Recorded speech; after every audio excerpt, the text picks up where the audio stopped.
Show is over, close the storybook. There will be no encores. And all the random hands that I have shook, well, they're reaching for the door. Hey, Eduardo, what's going on, man? Been a while. Hey, this is for the June 18th fight for the WBC light middleweight title, and that is between Saul Alvarez and Ryan Rhodes. And I'm going to break down both fighters, and then I'll give my prediction at the end.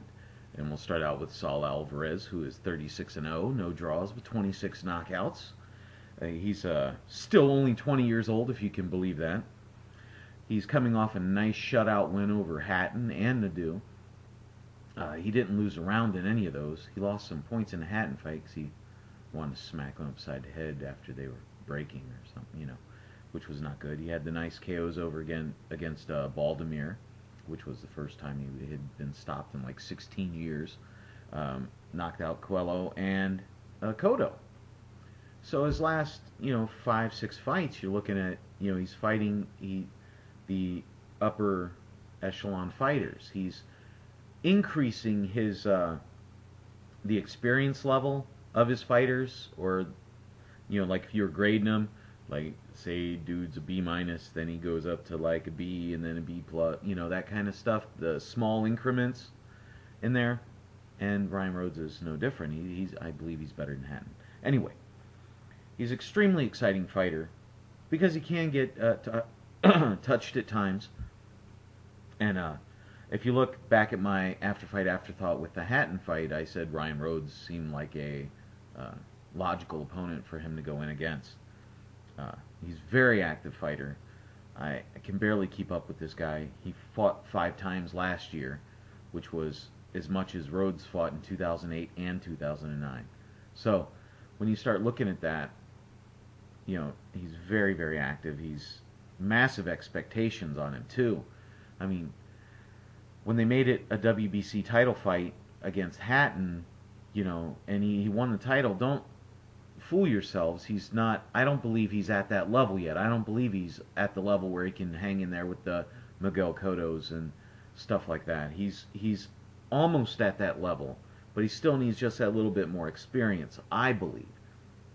In there, he can throw all the punches. We know he can do the high-low. He has the good head movement.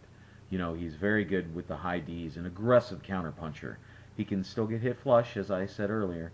But he is tightening up when he's throwing his power shots. He's not getting as open. He's very good at getting off the ropes once his back is on them. He has a solid chin, even though he gets hit with, the bad angles, kind of like Carl Froch. And he's growing into his new weight. And he's boxing more. He's using his size. He's using his abilities. He's not pushing the issue. If he can't knock you out, he's not worried about that. He doesn't mind going the distance. I mean, he's been in at least 24 fights of 10 rounds or more. Now, I'm not saying they all went the distance. It couldn't possibly go the distance. He got 26 knockouts. What I'm saying is, in his 5.5 years of fighting, pro fighting, he has been scheduled to go these longer fights. So, he's getting his experience. He's getting the rounds in, as opposed to like a Ryan Rhodes, who's 45-4, with 31 knockouts, who only has 16 10-rounders or more in his entire career. He is the EBU light middleweight champ, so you can't take anything from him. That was with an upset victory over a Jamie Moore, where he caught him and stopped him in the 7th round.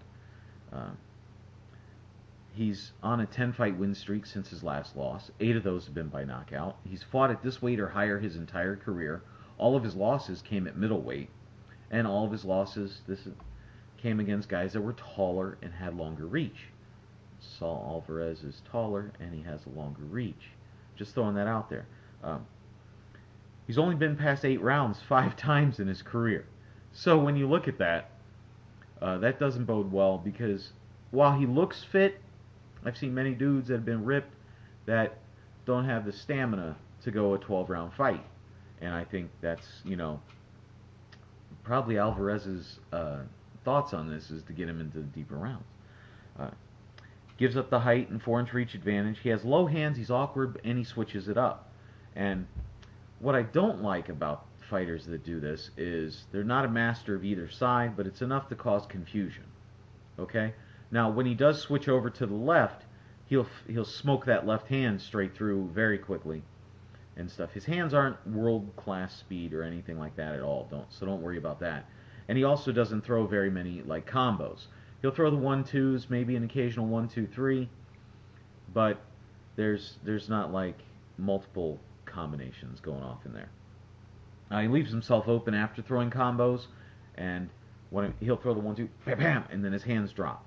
And that's because he's either lunging in or he's really putting a lot of power behind his shots. And that kind of gets him. And he pauses because he loads up on a lot of shots as he's getting ready to kind of lunge at you. As I said, not a lot of big combos. You're going to need elite skills and ability to get by him, though. And if you're not, as Jamie Moore found out, you're in deep trouble, and you're going to get pounded. You know, all losses, I said, were by opponents that were taller and had the longer reach. Think of like Otis Grant. I mean, you got to go way back in the day to find out about Otis Grant, but they're similar size and reach as Saul Alvarez. They are. 22 of his fights, came against opponents with losing records, and he's fought some losing opponents recently, like in 2008 or 9. Kind of on his, I don't know if it's his comeback trail. He is 34, so I don't want to think that that's a comeback trail. If I'm older than him, he's on a comeback. That's rough. Anyway, when you look at it and you combine both the fighters, I believe the Ryan Rhodes is a step up in class of opponents for Alvarez, but I think Rhodes is going to find the same thing that he found when he fought the other guys that were bigger than him, and that is he's going to find himself on the outside. He's not going to be able to close the gap. He's going to find himself lunging and getting countered, and that's his thing. I have Saul Alvarez by UD. I think it'll be an excellent fight because I believe Rhodes has a good chin, as does Alvarez, and it'll extend out. Alvarez doesn't have like non-exciting fight. He made the fight with Baldomir exciting, so he has that ability, and it's going to be a good fight to watch. Okay, so please comment, rate, subscribe, be my friend. And we'll go from there, alright?